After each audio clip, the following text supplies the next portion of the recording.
It's a brand new era, my friends. PS5 is finally being talked about by PlayStation. What's going on, guys? JSkeleton with Brandon guys today, coming at you with some pretty exciting stuff. Yes, the green in my shirt is see-through, so you can see the background. It's pretty cool. I like green screen effects. We don't have any footage, okay? So this is why this is going to be kind of more like this kind of video, but I want to talk about it because I'm really excited about it because it's finally being talked about. PlayStation finally tweeted about it, and it's super exciting stuff. So basically, there's an interview with Wired that PlayStation did. I believe it was actually Mark Cerny that may have done it. And so there's a couple things. Yeah, it was Mark Cerny.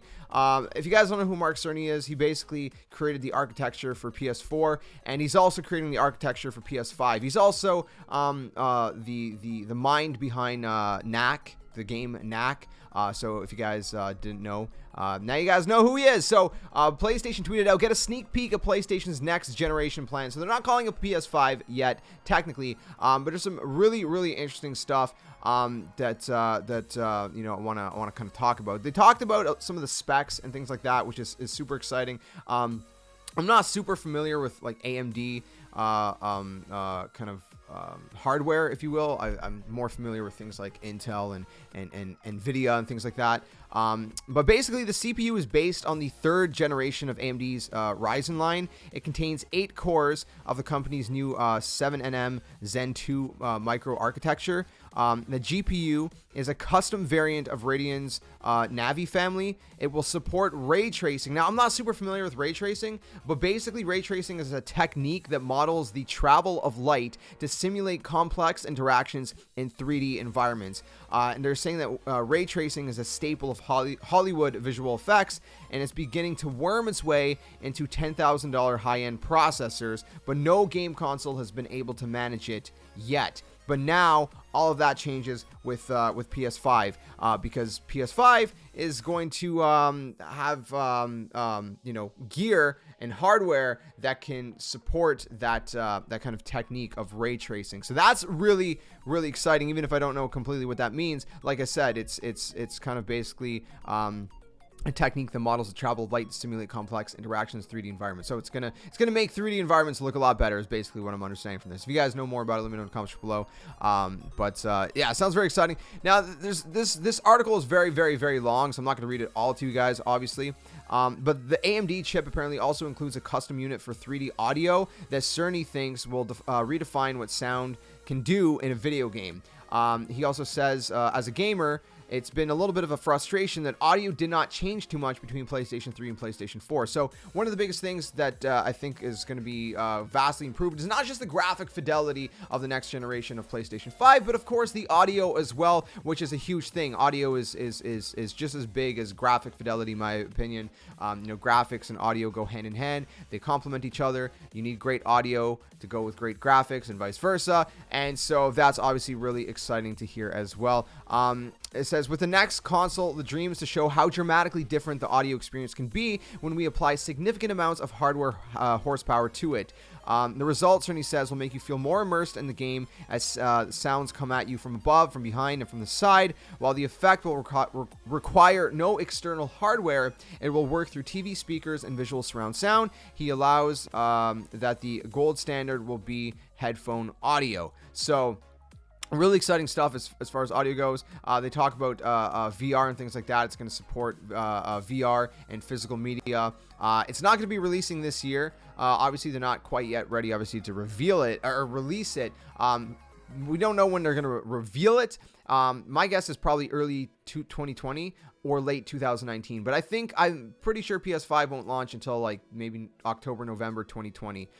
So we still got about a year and a half to go, which is still really close, which would give the PS4 about, what, a 7-year cycle. Now, the question is Xbox going to release their new console, or Microsoft going to release their new Xbox console around the same timeline? Are they going to try to release it before PlayStation and kind of get a jump start on them?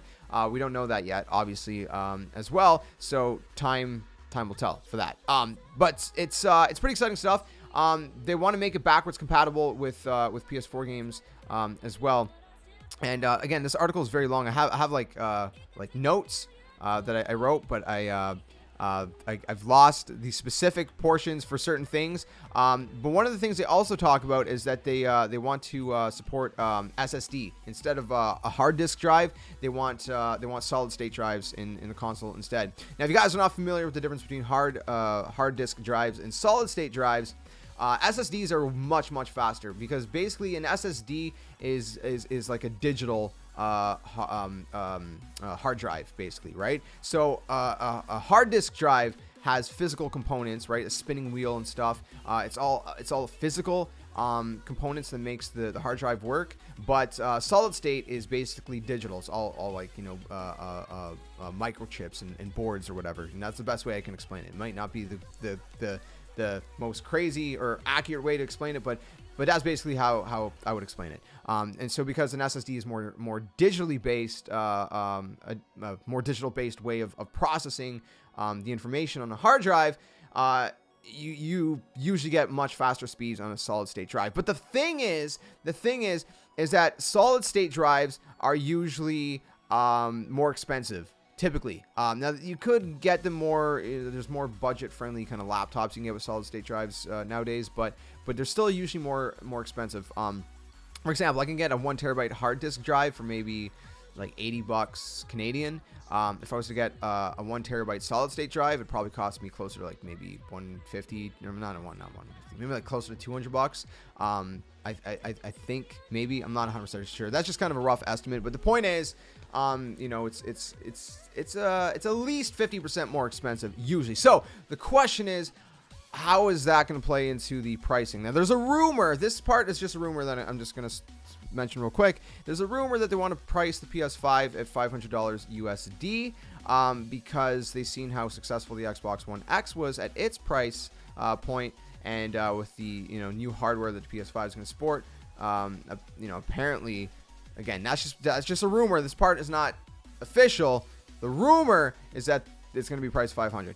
Don't know for sure. We're not going to know until they reveal it. Furthermore, they want to support 8K, which is absolutely crazy. So, I mean, dude, like, there's not even really any 8K monitors or TVs. I mean, there are some TVs. I don't know if they're on the market yet. There's one 8K monitor that's on the market. I know that it's by Dell. But I don't think there's any other 8K monitors out there. There's barely 4K monitors that are just starting to get into the mix. So, 4K is just kind of becoming a little bit more normalized, and they want to support 8K, which is very ambitious. I'm down for it. I mean, why not, right? So, obviously, it's going to support 4K if it's going to support 8K. So, yeah, solid state drive won't release this year. We already talked about the CPU and the GPU and all that.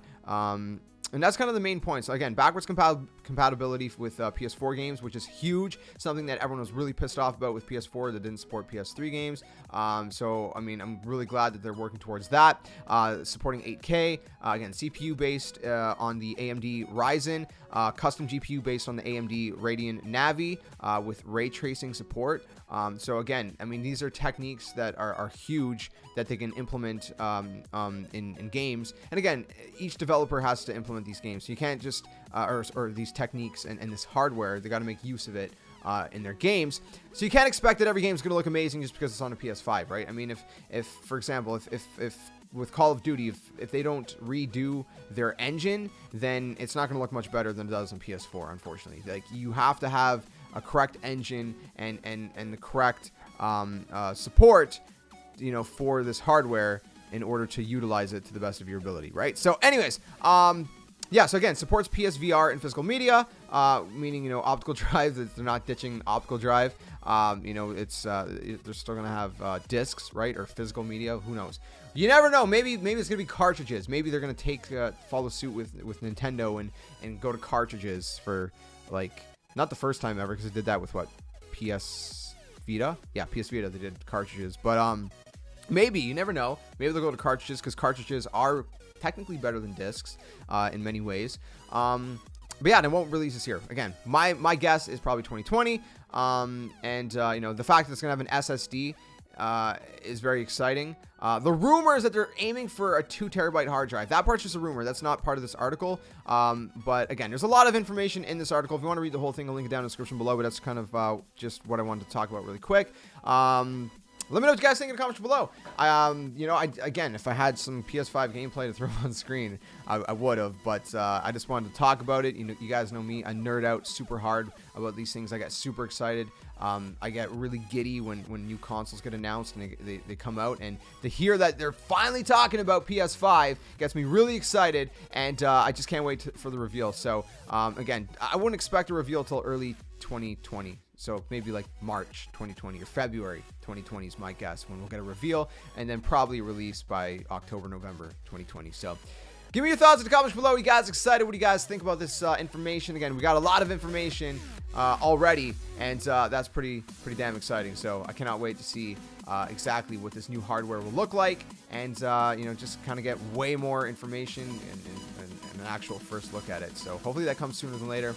And yeah, let me know what you think in the comments below. Catch you guys very soon. Another one. Like I was until then, my friends. Game on.